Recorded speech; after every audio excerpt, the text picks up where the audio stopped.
Habemus Papam.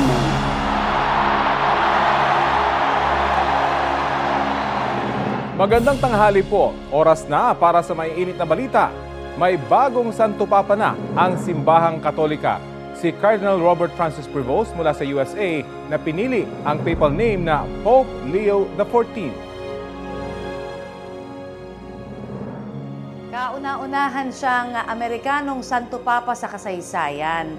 At nang una nga siyang humarap sa publiko, ang kanyang mensahe ay kapayapaan para sa lahat. Narito po ang aking report.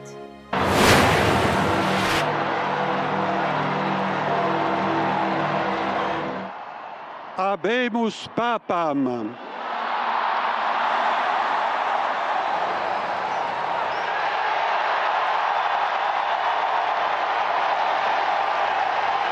Pasado alas 7 ng gabi ng May 8, oras dito sa Vatican City, pasado hating gabi naman kanina sa Pilipinas, humarap sa publiko sa unang pagkakataon si Cardinal Robert Francis Prevost bilang Pope Leo XIV.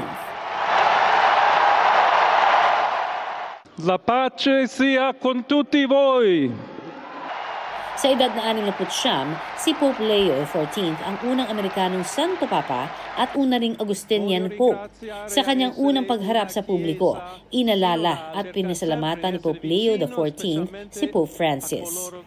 Ancora conserviamo nei nostri orecchi quella voce debole ma sempre coraggiosa di Papa Francesco che benediva Roma.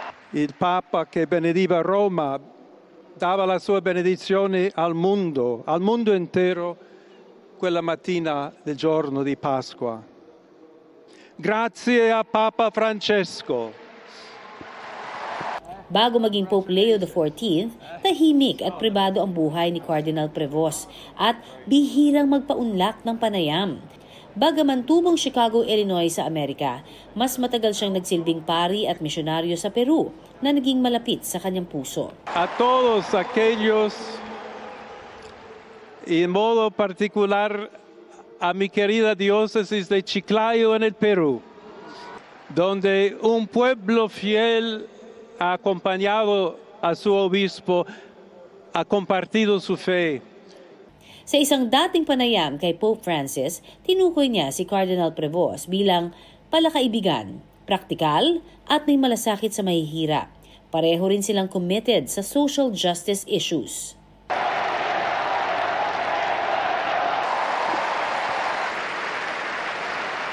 Sa pagbubukas ng bagong yugto sa Simbahang Katolika sa ilalim ng bagong Santo Papa, pagmamahal, pagkakawang gawa at kabutihan daw ang dapat na manaig. Dobbiamo cercare insieme come essere una chiesa missionaria, una chiesa che costruisce i ponti, il dialogo, sempre aperta a ricevere, come questa piazza con le braccia aperte, a tutti coloro che hanno bisogno della nostra carità, la nostra presenza, il dialogo, l'amore. Dio ci vuole bene, Dio vi ama tutti. E il male non prevarrà. Siamo tutti nelle mani di Dio. Sa kanyang unang Urbi et Orbi o To the City and to the World blessing, tila naging emosyonal ang Santo Papa nang maghiyawan at magpalakpakan ng mga tao sa St. Peter's Square. Patris et Filii et Spiritus Sancti discendat super vos et maniat semper.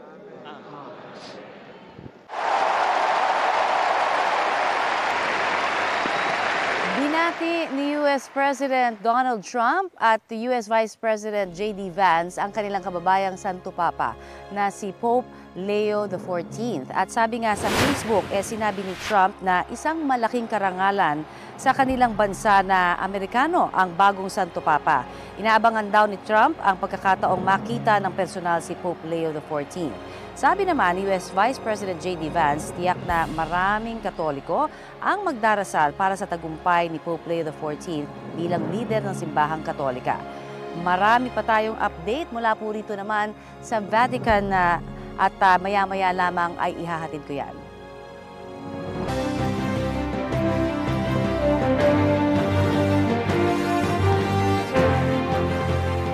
Dito naman sa Pilipinas, 3 araw na lang eleksyon ng 2025 na. Marami tayong kababayan ang nagsimula ng magsiuwian paprobinsya para makaboto sa Lunes.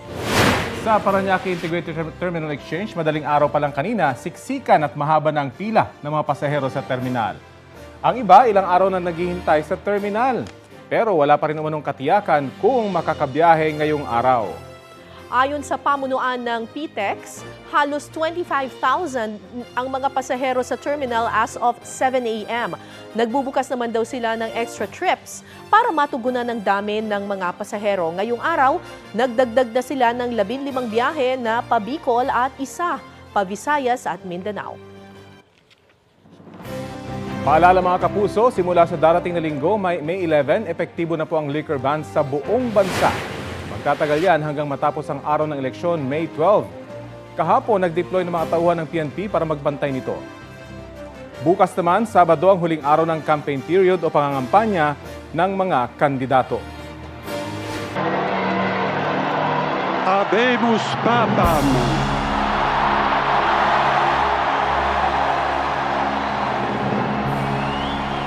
Bago naging Santo Papa, ay nakabisita na rin sa Pilipinas ang bagong papa nga na si Pope Leo XIV. At sabi sa Facebook post ng Augustinian Province of Santo Niño de Cebu, January 31, 2004, nang bumisita si nooy Prior General of the Order of St. Augustine, Father Robert Francis Prevost.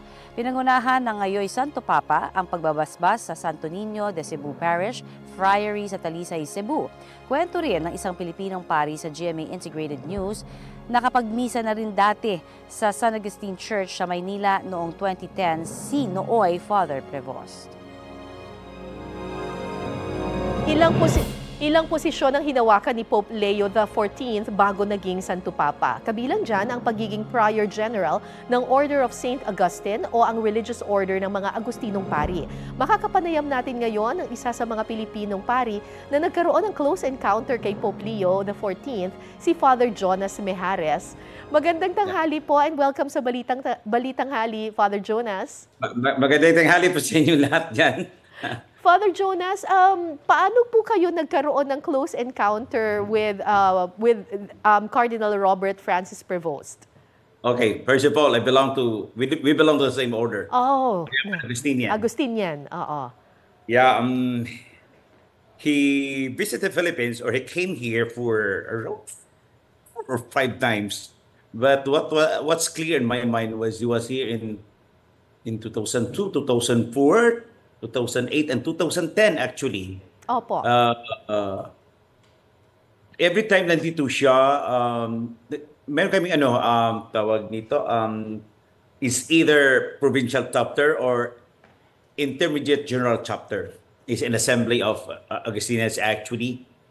Ang provincial chapter is assembly governing the province. So yung mga members po ng isang province, ano po sila, magkakaroon ng gathering, magkakaroon ng assembly. Tapos yung presiding officer by that time ay yung not provincial, kundi prior general. So in the person of General Prevost at the time, because he served as our prior general for 2 terms. Way back 2001 up to 2013. So 1 term is equivalent to 6 years. So Yes. serve as prior general for 2 terms. So it was from 2001 again up to 2013. So yung mga panahon yun, nagkaroon kami ng close encounter, but the last of which was last month because I went to Rome last month. Okay.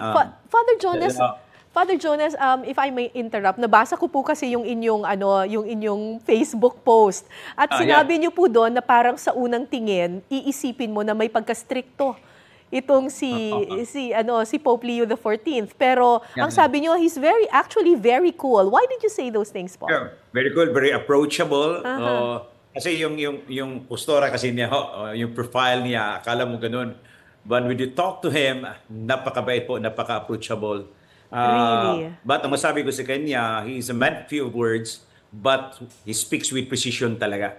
Very clear, yung clarity ng mind niya. When he speaks, talagang he speaks with calmness. Yes. He speaks with composure. But again, he speaks when you talk to him or with him right there and then it's straight to the point. He doesn't talk so much excessively like yung mga trivial things. Parang niya yun. Hindi siya mahilig sa small talk. Small talks. Talagang pag nag-usap kayo, something very substantial, something very essential. Though, you can talk also something, pero hindi siya ganun kain sa mga ganung usapin. Opo. Father Jonas, usually sinasabi nila kapag yung pinili mo na papal name, ito yung mag-set ng direction sa iyong papacy. He chose Leo the 14th. Alam natin si Leo the 13th was really a champion of social justice and rights for the minorities and workers. Sa tingin niyo po ba, isa rin ito sa ipagpapatuloy ni Pope Leo the 14th, yung ganitong klaseng sistema ng social justice and rights for the minorities? By the mere fact that he has chosen a name, yes, it gives us a good signal or the impression na ipagpatuloy talaga niya. Based doon sa kanyang life history, he was working as missionary doon sa Peru, as a priest, as a bishop. So doon masabi natin that he has the passion of doing all these things, continuing what was being led by Pope Leo the 13th. Yun ang talaga. Yun ang masabi kong yun kaya pinili niya yun. Pinili yung pangalan na yun. Maraming salamat po sa inyong oras, Father Jonas Mijares. Thank you very much for your time, Maraming salamat din po. Maraming salamat din po. Again, what made him a pope? For me, this is my personal opinion, because he was able to bring to the table his pastoral experience, his pastoral exposure. Plus the fact that he's an expert of the law because he is a canon lawyer actually. So he can easily navigate the complexities of the structure and governance of the central government in Rome, in the Vatican. So yun ang combination yun. And aside from that, he's a polyglot. Aside from English, he can speak very well Spanish. He was in Peru. He can speak Italian because he studied in Italy. He was studying canon law. And then he can speak Portuguese, can speak French. Yes. So aside from that, he can understand very well German and Latin. So we are in a good hands because the Pope, as I would like to describe him, is both doctrinal and pastoral. Maraming salamat po, talagang malapit ang puso sa mga tao. Maraming salamat po sa inyong panahon. Maraming salamat din po. Father Jonas Mijares. Okay. God bless. Nalusaw, nag-dissipate ng binabantayang low pressure area sa bahagi ng Palawan, Visayas area. Pinagahanda muli ang halos 30 lugar sa bansa mula sa matinding init at alinsangan. Ayon sa Pag-asa, posibleng umabot sa danger level na 43 degrees Celsius ang heat index sa Dagupan, Pangasinan, Aparing, Cagayan, Iba, Zambales, Sangli Point, Cavite, Cuyo, Palawan, Daet, Camarines Norte, Legazpi, Albay, Masbate City, Rojas, Capiz, Catarman, Northern Samar at sa Butuan, Agusan del Norte. 42 degrees Celsius naman sa Pasay City at ilan pang bayan at syudad sa bansa. Base po sa datos ng Metro Weather, walang inaasahang low pressure area hanggang sa Mother's Day weekend at sa araw ng eleksyon sa Lunes. Sa kabila niyan, posible pa rin ang pag-iral ng mainit na easterlies, kaya magbaon pa rin ng payong sa pamamasyal at pagboto bilang proteksyon sa matinding init at sa posibleng ulan, lalo na sa bandang hapon at gabi. Ngayong umaga, may light to moderate rain sa ilang bahagi ng Northern at Central Luzon, Palawan, Visayas at Mindanao. Pagsapit ng hapon, uulanin na rin ang ilan pang bahagi ng bansa. Posible rin ang ulan sa ilang panig ng bansa, partikular sa Luzon at Mindanao bukas hanggang po sa Lunes, sa dakong hapon at gabi. Maging alerto sa heavy to intense rains na maaaring magdulot ng baha o landslide. May chance rin ng ulan sa ilang bahagi ng Metro Manila hanggang sa weekend kasabay mo ng pagdiriwang ng Mother's Day. Posible ring ulanin ang araw ng eleksyon bandang hapon at gabi. Ito ang GMA Regional TV News. Mainit na balita mula sa Luzon, hatid ng GMA Regional TV, ikinagulat ng ilang taga-Lingayen, Pangasinan ang pag-ulan ng yelo o hailstorm doon. Chris, nagtagal ba yung hailstorm? Kara, tumagal ng ilang minuto ang hailstorm sa Barangay Dulag sa Lingayen. Sa video nakuha ng isang residente, kita na kasing laki ng butil ng mais ang mga piraso ng yelo. Wala namang naitalang sugatan o napinsalang ari-arian.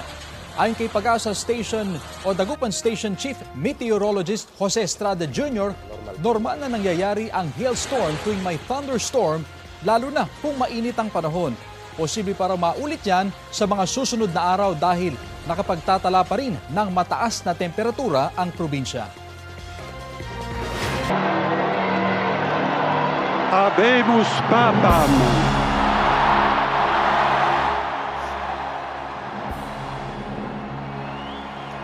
Ang ating oras dito sa Vatican City ay 5:23 na po ng madaling araw at medyo malamig ngayong araw din na ito. No? Nasa 11 degrees Celsius ang temperatura namin dito at malayong-malayo ang itsura ng St. Peter's Square. Ngayon, kumpara mo sa kahapon, kung saan ay talagang maraming mga nag-abang dito. At syempre nakita natin ang paghiyaw ng maraming nag-aabang dito sa paglabas pa lamang ng bagong Santo Papa sa balkonahe nitong St. Peter's Basilica. At yan dito oras sa Vatican kahapon. Mula yan sa mahigit 250,000 nag-abang nga sa St. Peter's Square at yung mga pare na nakabase dito sa Rome, Italy ay hindi rin inasahan pero ikinatuwa naman nila yung naging resulta. Narito po ang aking report. Eto na at naghihiyawan na ngayon dahil lumabas na ang puting usok sa chimney ng Sistine Chapel. Alas 6:08 oras dito sa Roma, lumabas sa chimney ang pinakaabangang puting usok. Ibig sabihin may bago ng Santo Papa. Makalipas sa mahigit isang oras. Ganyang karami, hindi na mahulugan ng karayom ang St. Peter's Square dito naman sa Rome, Italy. Habemus Papam.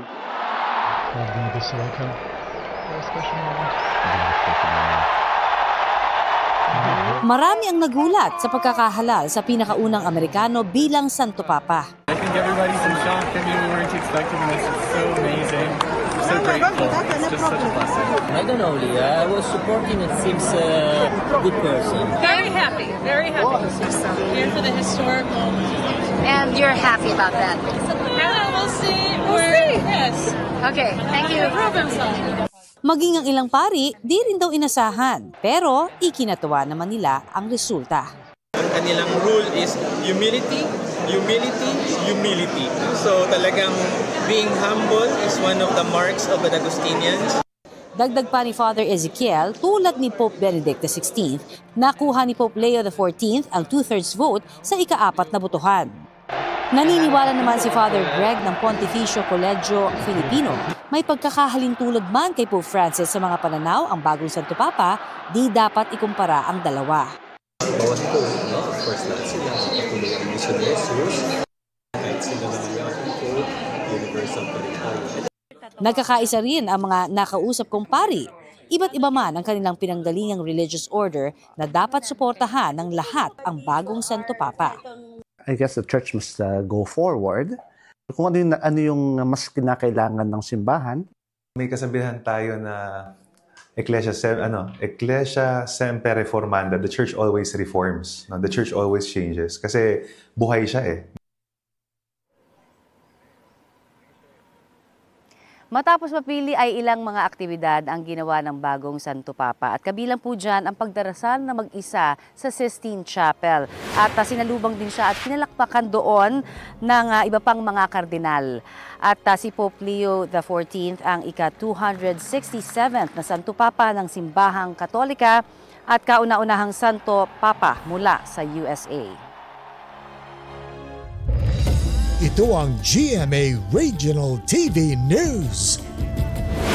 Mainit na balita mula sa Visayas at Mindanao, hatid ng GMA Regional TV. Patay ang isang batang babae matapos makuryente sa kanilang bahay sa Cadiz Negros Occidental.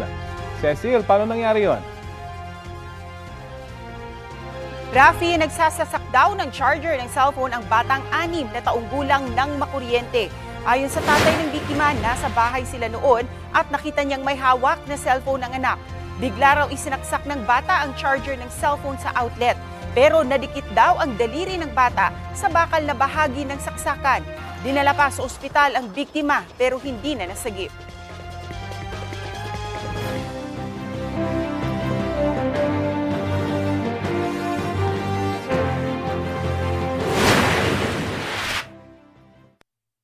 Suporta sa mga magsasaka ang inihayag ni Senador Ramon Bong Revilla sa Bohol.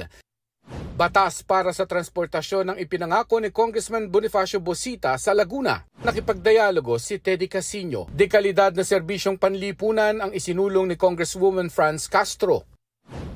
Andun din si Mimi Doringo na nangampanya sa mga taga-Antipolo.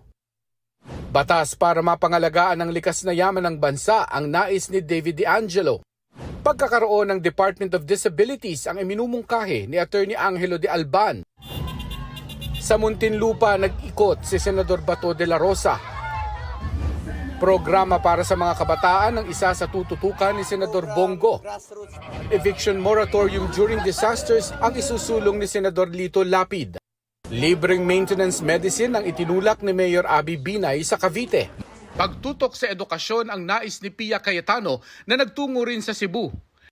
Libreng public housing at pag-unlad sa Kanayunan ang isusulong ni Manny Pacquiao. Sa Quezon nangampanya si Congressman Rodante Marcoleta.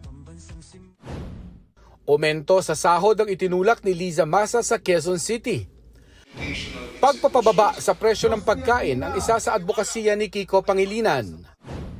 Paglaban sa korupsyon ang iginiit ni Ariel Quirobin sa Nueva Ecija. Paiigtingin ni Bam Aquino ang serbisyong hatid ng Microfinance NGOs Act. Patuloy naming sinusundan ang kampanya ng mga tumatakbong senador sa eleksyon 2025. Mark Salazar, nagbabalita para sa GMA Integrated News. Mga kapuso, ihahatid ng GMA Integrated News ang pinakamalaki, pinakakomprehensibo at pinagkakatiwalang eleksyon 2025 coverage. Simula sa election day sa May 12 hanggang May 13, tuloy-tuloy ang paghahatid namin ng sariwang balita at impormasyon mula sa iba't ibang panig ng bansa sa GMA at GTV. Sa mga netizen, pwede rin kayo maging bahagi ng pagbabantay sa eleksyon 2025. Nakaantabay ang GMA Integrated News Digital Action Center para sa inyong mga tanong tungkol sa botohan o kung may nahuli kayong kwento kaugnay sa eleksyon. Gamitin po ang hashtag election 2025 at hashtag UScoop. Pwede rin ipadala ang inyong entry sa UScoop Facebook page o i-post sa UScoop Facebook group. Dahil ang UScoop, balitang para sa bayan, mula sa bayan. At para sa tama, maayos at mabilis na proseso ng pagboto sa Lunes, May 12, kailangan natin ng tamang impormasyon at gabay. Kasama natin live dito sa studio si COMELEC spokesperson at Director ng Education and Information Department ng COMELEC, si Attorney John Rex Laudianco. Magandang tanghali at salamat po sa pagbisita sa Balitang Hali. Magandang tanghali po, Ma'am Car. Sir Good morning. Sa lahat po ng ating taga-suporta. Opo, unang-una, Attorney, ano bang dapat gawin ng isang botante pagdating niya sa polling place? Una po sa lahat, mas maganda sana, alam niyo na kung anong yung presinto para hanapin na lang po yung kwarto. Paano niyo aalamin? May precinct finder po tayo, Ma'am Cara. May voter information sheet. Nandun na po yung school, nandun na yung presinto, kwarto na lang po ng paaralan ang hahanapin natin. Okay. Tapos pagdating po ninyo sa polling place, anong ID po? Kailangan may ID po? Hindi po kinakailangan ng ID. Meron po lumalabas sa fake news, kailangan national ID. Hindi po yan kinakailangan. Hahanapan lang po kayo ng ID kapag may nag-challenge under oath na watcher sa inyo. Hindi kayo si Mr. Rafi Tima. Kilala ko si Mr. Rafi Tima. That's the only time na hahanapan po tayo. Pero pinadali pa po natin. Naku, mas pinadali pa po natin, Ma'am Cara. Yung listahan na hawak ng teachers, may larawan na po natin, may pictures na. Madali na makakilala, hindi na pwede si flying voter, hindi na rin po pwede yung patay na bumoboto pa. Paano pong wala po sa listahan? Yung pangalan, andun na yung botante? Naku, hindi po kayo pabobotohin dahil eksakto lang po ang bilang ng balota dun sa nakatala sa listahan. Kaya importante po, alamin na natin ang estado natin ngayon, ang registration, hanapin ang presinto para alam natin saan tayo pupunta on election. Paano kung naka-makeup ako ng bonggang-bongga? Iba na yung mukha. Baka iba na yung mukha ko, hindi ako makilala. pero seriously, so wala pong ID na kailangan, pero magdala na rin po kayo just in case may mag-challenge na hindi po kayo yon. mapapatunayan yung kayo talaga, yung Tama taong po. nandoon. At hindi kinakailangan national ID, any government-issued ID. Any government-issued ID. Ballpen, kailangan magdala ng ballpen. Nako, hindi po. Marami po tayong marking pens. At yan po, hinihikayat natin, huwag gagamit po ng ibang ballpen. Baka mamaya, hindi matuyo yung tinta, masyado matulis, mabutas po ang balota. Ito kasi tested na. Sakto po iyan. Kung makikita nyo po, Ma'am Di Cara, ba maubusan Sir ng Rafi, tinta? Ang daming boboto. marami po tayong pens. Yan pong dulo po niyan ay halos eksakto. Pag inilapat natin sa bilog, boto na po yan. 15 to 20% na kagad ng Nako, ating bilog. ito po ang tanong ng maraming tao. Kailangan po ba talaga super nakashade yung bilog? Pag dot lang yung nalagay. Ilang porsyento po ba dapat? 15% po babasahin ng makina. Pero lagi pong sinasabi natin, boto mo yan, ipagmalaki mo, pagsigawan mo, i-shade nyo po ng bilog para walang pagdududa. At hindi rin po kayo nag-iisip, binasa ba yung boto ko? Hindi, dahil ganun lang ang nailagay ko. Paano pag lumagpas? Wala pong problema. Kung titignan nyo po, Ma'am Cara, Sir Rafi, sige, subukan magkakalayo natin. ang ating bilog po. Imposible pong magkaroon ng marka yung kabila unless sasadyain po yan. At yung natatakot na baka tumagos ang tinta, talaga naman po pwedeng tumagos. Pero tignan nyo po ang balota. Hindi Wala magkatapat na bilog. Imposible So halimbawa, ito po, yan. Kunyari lumagpas po yung boto ko, ganyan po. Babasahin pa rin po yan. Babasahin po yan. Hindi Kasi po. magkakalayo Kung kunyari ganyan lang yung boto ko, Babasahin pa rin po. pa rin. Kaya pakaingatan po. Dahil po kada pag-mark natin dyan ay bilang na ng boto. Baka ma-overvote po kayo. Pag na-overvote, hindi na po bibilang. Para po sa botante na pupunta, kailangan inspeksyonin din yung balota, hindi ho ba? Tama Ano ba po. dapat tingnan? Tingnan nyo po, pag abot sa inyo, di tayo po ay nakapunta na sa ating presinto. Hinanap tayo doon, verify, papipirmahin po kayo doon sa listahan. Iaabot ang balota, marking pen. Una po nyong gawin, tignan ang balota. Dapat malinis, walang marka, walang punit, walang butas. Dahil pag meron po, karapatan nyong papalitan po yan sa electoral boards Kasi natin. may mga experience dati na pre-shaded na, meron na, at hindi nagsalita yung opo, botante. opo. Okay. Attorney, eto po, kasi tinatanong po ito ng maraming tao, pwede po bang hindi 12 ang iboto? Pwede bang isa lang? Pwede po, karapatan po niyong magboto kung ilan po. Basta po huwag lalampas doon sa bilang. Kung 12, 12, kung isa-isa lang. Kung ayaw niyo nga pong bumoto, ang tawag po natin dyan, abstention. Hindi po yan pinagbabawal. Pwedeng zero. Pwedeng zero. Paano kung nagkamali? Naku, yan po. Medyo nadampi mo doon sa isang bilog. Wala na po tayong paraan para baguhin pa yan. Kaya po, So, ulit, dapat mag-ingat. pakiingatan. Mas maganda po, may dala ng listahan pagpunta sa presinto. Nang sa ganun, mas mabilis, mas madali at hindi magkakamali. Okay, subukan nga po natin, eto, bumoboto na ako. Ayan. Pero ito pong mga pangalan po dito, mga hindi po ito yung mga tumatakbo ngayon, ha. Ito po ay sample lamang. Opo, at sa pangbilin po namin, Ma'am Cara, Sir Rafi, kayo po mismo ang magsusubo ng balota. Huwag po kayo papayag. Pwede po. Attorney, ko kunyari nasulatan ko po itong white. Wala naman pong problema. Walang problema. Pero pakiusap po namin, huwag lalagyan ng ibang parte ng balota dahil may security marks po yan na hindi natin nakikita. Baka po ma-reject ang inyong balota, lalong-lalo na po yung gilid, Ma'am Cara. Huwag na huwag susulatan, pupunitin, bubutasan. Dahil pag yan po ang nalagyan ng timing marks, ire-reject po ang Again, ating kapag balota. nagkamali kasi, wala na. Wala na pong kapalit dahil eksakto ang bilang ng balota doon sa nakalista po sa presinto. Sige po, pwede na po. May kapangalan dito yung tatay ko.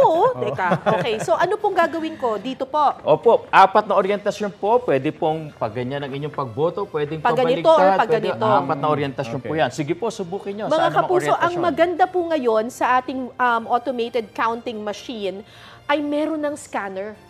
So kapag bumoto ka, lalabas ka agad kung ano yung binasa ng machine. Tama po, sa loob Galing. ng 14 seconds, paglabas ng inyong resibo, makikita nyo po mismo, Ma'am Cara, ang inyong balota. First time po ito. So lahat po tayong botante Ayan uwi. scanning the ballot. Nakita natin ang ating balota. Scanning the Paano po yung ballot. secrecy naman nun? Kasi syempre maraming mga Baka naman may watchers. sumilip na gano'n. Baka sumilip. Opo. Ito pala, binoto nito. Kasama Ayan, po paano sa yan? training na ating teachers na ito yung naka-orient na walang nakakakita sa screen at sa inyong balota. Ayun. Kayo lamang po. May privacy screen pa nga po ito na tinanggal na natin. Okay. Ma'am Cara, ang Ito inyong na, resibo. lumabas na yung At sa loob po receipt. ng ilang segundo, lalabas ang inyong balota. Touchscreen po yan. Pwede nyo gawin.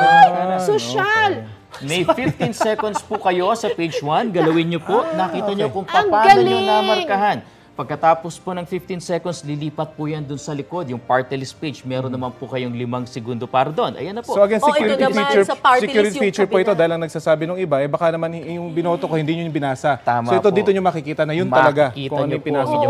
Dati kasi sa resibo lamang. Tama po. Tapos may mga nagsabi na, ay, iba yung sinulat sa resibo, iba yung sinulat sa computer. Ito po, makikita nyo na ang resibo Tignan nyo rin po, Ma'am Cara, ang inyong resibo. May QR code. Alam nyo po, may bawal QR code. scan po yan. Pero kung sakali mang ma-scan natin, hindi nyo po makikita dahil encoded po ang inyong balota. Bakit? Dahil po yan ay panlaban natin sa vote buying. So walang makakakita kahit scan po nila yung QR code. Paano kung may discrepancy po? Magkaiba yung nakalagay dito sa screen at Bagamat wala pa po kaming na-encounter, yan po ipapanote ninyo sa ating mga electoral boards. Ino-note sa minutes, kukunin ang resibo, ilalagay sa isang envelope at yan po ay ilalagay at papakita natin talaga. So pwede rin pong sabihin sa watcher, kung magdesisyon ng kandidatong i-contest, i-protest ang presinto, pwede po yan. Okay. Tapos ito po, iuwi ko na po. Hindi po. Bawal po iuwi. Bawal po iuwi yung kailangan resibo. po maihulog dito sa receptacle. Ihulog po dito. Pakitupi na lang din po, Ma'am Cara, para walang makakakita.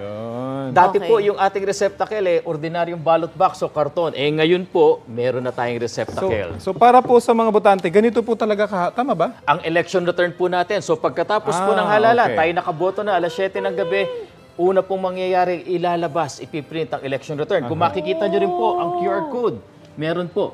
Ang utos ng COMELEC, yung ika-siyam na copy, ipaskil kagad sa labas ng presinto. So lahat ng dadaan, kita na po natin kagad. I-distribute sa watchers. At kung sakali, pwede nyo pong ma-scan ito. Pero ang mangyayari nga po, ang makita nyo rin po, codes. Hindi po yan mababasa. Pero ang importante po dyan, binigyan natin ng PPCR Vietnam Trail. Pag in-scan nila yan, ma-register kagad sa quick count. So pagkatapos, pag nag-close na yung polling booth, ipapaskil na to? Tama po.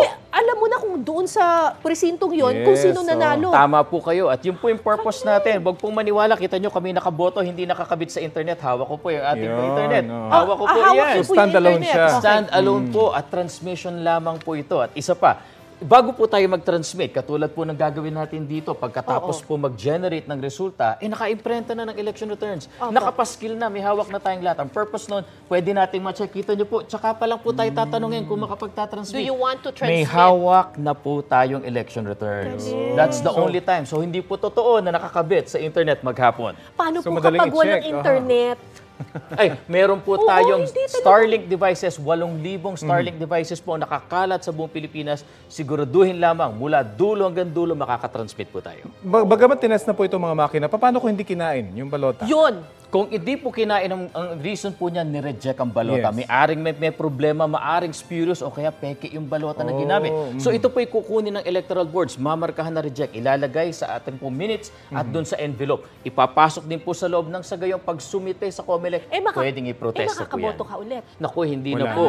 Basta kaya nga po ganun ka-importante na ang hawak niyong balota, ma-check niyo po mismo. At makita niyo po, doon kinuha ng electoral board sa list sa ating pong pinaglalagyan ng official ballots. Kaya Attorney, ano po yung paalala? O kaya mapakiusap nyo sa mga boboto sa Lunes at gayon din sa mga kumakandidato? Batay po sa aming pag-aaral, mas madali pag may listahan na po kayo. Mas Correct. mabilis. Sa loob ng 5 minuto, tapos si Ma'am Cara nga po, walang 5 minuto nakatapos. Di lalo na po tayo. Isa pa, yung pong ating pagboto na may listahan, dyan po nawawala yung nanguhula na lang Yung po yung mahirap, hindi responsableng pagboto. So, mas maganda po, meron na tayong listahan, bumoto, mabilis pagbigyan natin yung mga kasunod na At based po sa experience, nakaboto po kasi ako sa a few days ago, last week, nakaboto ko. Ang absentee voting, pinakamagandang tandaan, yung numero. Tama po Dapat kayo. yun na isulat nyo. Kasi kung minsan, ang hirap hanapin sa dami ng mga listahan Totoo. Numero, dapat alam mo na. So, madali na lang i-shade. At yun po, for the first time din, yung local absentee voting po ninyo at namin, ngayon po idadaan din yan sa ACM. So lahat po ng eleksyon, whether overseas, internet voting, dito sa Pilipinas, local absentee voting, magtatransmit po yan sa server. Again, so again sa mga botante, maghanda, gumawa na ng listahan ng kodigo para mas mabilis sa inyong pagpunta sa mga polling precincts. Maraming salamat po, COMELEC spokesperson John Rex Laudianco, at good luck po sa May 12. Salamat po. Bumoto po tayong lahat. Maraming salamat po. Habemus Papam.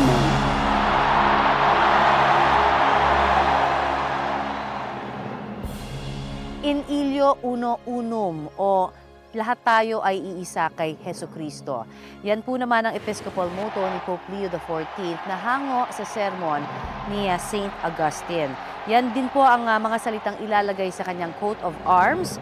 Kabilang yan sa asahang mga pagbabago rin sa simbahang Katolika. Ayon kay Papal Nuncio to the Philippines, Archbishop Charles John Brown, tiyak pa rin na ipagpapatuloy ng bagong Santo Papa ang mga turo ng simbahan mula sa buhay at pagmamahal ni Hesukristo. Isang papel na unang ginampanan ng unang Santo Papa na si San Pedro o Saint Peter.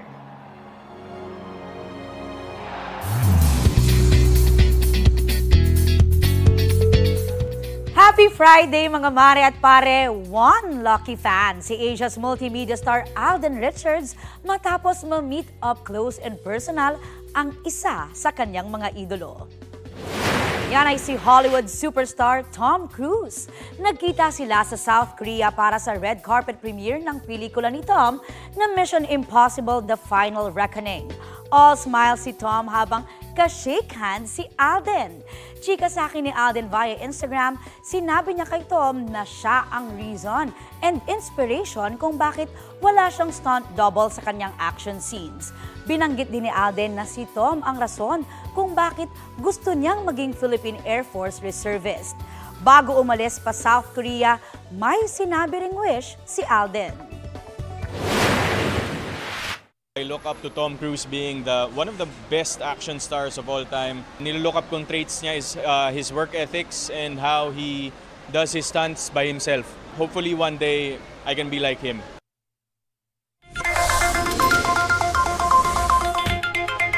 Beep, beep, beep!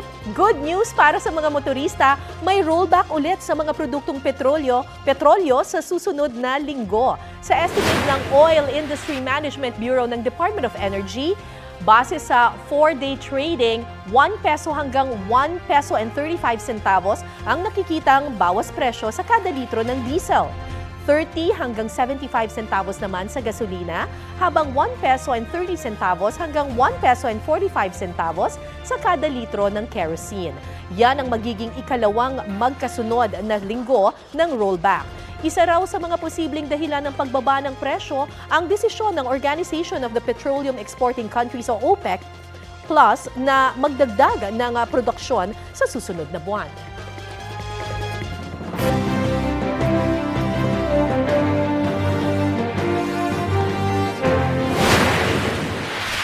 Sa Social Weather Station Survey na kinumisyon ng Strat-Base Group, 12 pangalan ang nasa listahan ng mga posibleng mananong senador sa eleksyon 2025. Ito ay sina Congressman Erwin Tulfo, Senator Bongo, dating Senate President Tito Soto, Senator Lito Lapid, broadcaster na si Ben Tulfo, dating Senador Ping Lacson, Makati Mayor Abby Binay, Senator Bato de la Rosa, Congresswoman Camille Villar, Senator Pia Cayetano, Senator Bong Revilla at Senator Amy Marcos. Isinagawa ang nationwide survey noong May 2 hanggang 6, 2025 sa pamamagitan ng face-to-face interviews sa 1,800 na registered voters edad 18 pataas. Tinanong sila kung sino ang kanilang iboboto sa pagkasenador kung gagawin ng eleksyon noong panahon ng survey. Mayroon itong plus-minus 2.31% na error margin. JP Soriano, nagbabalita para sa GMA Integrated News. Kasabay ng selebrasyon ng Europe Day, binigyang diin ng Department of Foreign Affairs ang mahalagang papel ng the European Union. Ayon sa DFA, mahalaga ang kooperasyon ng the European Union sa pagpapanatili ng kapayapaan sa rehiyon at sa sovereignty ng Pilipinas. Sabi naman ni Ambassador Massimo Santoro na delegation of the European Union to the Philippines, handa nilang depensahan ng Pilipinas alinsunod sa batas at rules-based order. Dati nang inalmahan ng EU ang mga ginagawang aksyon ng China sa West Philippine Sea. Sabi rin ng DFA, pinaplansya na ang kasunduan para sa isang free trade agreement. Sa ilalim nito, magiging tax-free ang mga produktong i-export ng Pilipinas sa mga bansang miyembro ng EU. Aalisin na rin ang taripa o magiging tax-free din ang mga produktong i-import ng Pilipinas mula naman sa European Union. Kabilang sa mga dumalo sa selebrasyon ng Europe Day ang ambassadors ng mahigit 20 bansang miyembro ng the European Union. Ito ang GMA Regional TV News. Dinagdagan pa ang mga uniform personnel na magbabantay ng eleksyon 2025 sa Nueva Ecija. 66 na tauhan mula sa 7th Infantry Division ng Philippine Army ang idineploy sa iba't ibang panig ng probinsya. Makakasama sila ng mga tauhan ng PNP para magbantay ng seguridad sa araw ng eleksyon. Pinaalalahanan naman ang mga sundalo at pulis na dapat manatiling non-partisan o walang kandidatong pinapanigan.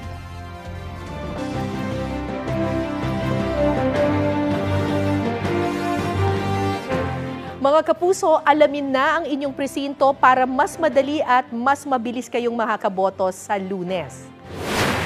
Pumunta lamang po sa precinctfinder.comelec.gov.ph. Ilagay ang inyong pangalan, date of birth at lugar kung saan kayo nakarehistro.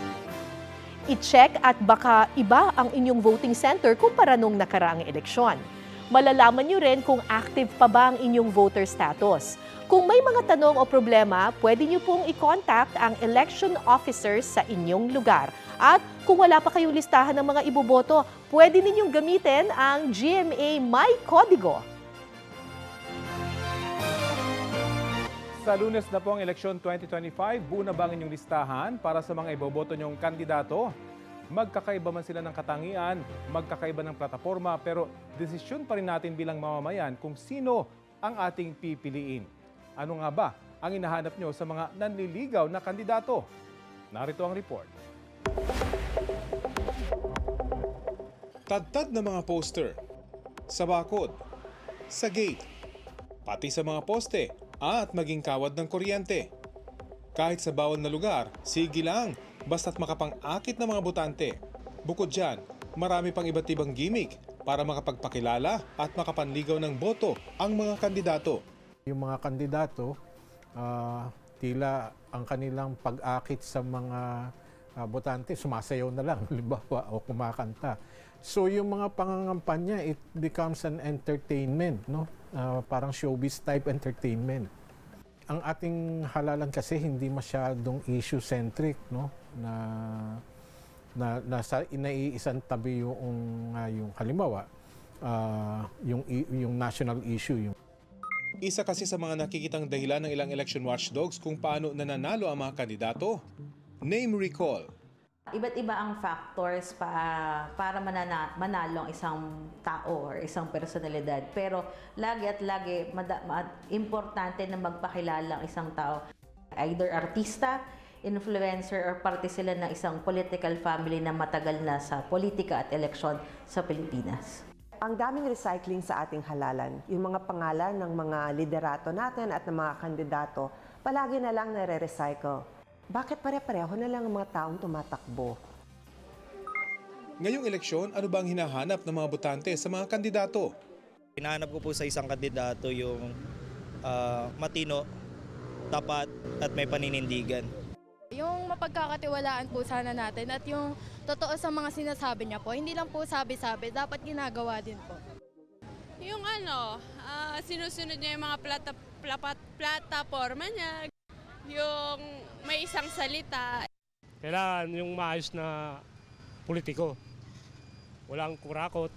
Yung nakikinig po sa hininakit ng mga kababayan po.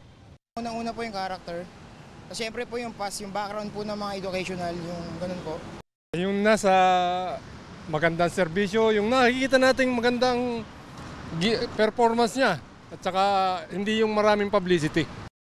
May tip din ang ilan para sa mga kapwa-botante. Dapat po hindi lang tayo makinig sa mabubulaklak na salita po. Huwag tayong sa mga nakikita lang na agad-agad naniniwala, di ba? Siyempre, dapat alamin pa rin natin na may nagagawa talaga sila. Meron ding mensahe ng sana sa eleksyon 2025. Sana, yung mga pangako nilang binibitawan nila habang sila'y nangangampanya, sana to pa rin naman nila. Para sa election watchdog, ano nga ba sana ang hinahanap natin sa mga iboboto? Ang dapat tignan talaga ay kung ano yung programa o plataforma ng kandidato niya, lalo na sa mga problema nating kinakaharap sa pang-araw-araw. Sa pagpili ng kandidato sa isang posisyon, kailangan maging mapanuri ang ating mga botante, alamin yung background, alamin yung kakayanan ng kandidato, at angkop ba yung kaalaman ng kandidato dun sa posisyon na tinatakbuhan. Tayo ay maging mapanuri.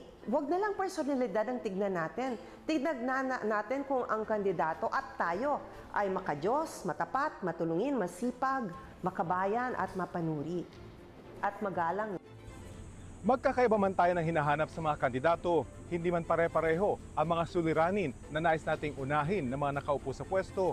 Sa huli, ang mga pipili nating kandidato dapat para sa bayan, dapat tama at dapat totoo. Rafi Tima nagbabalita para sa GMA Integrated News.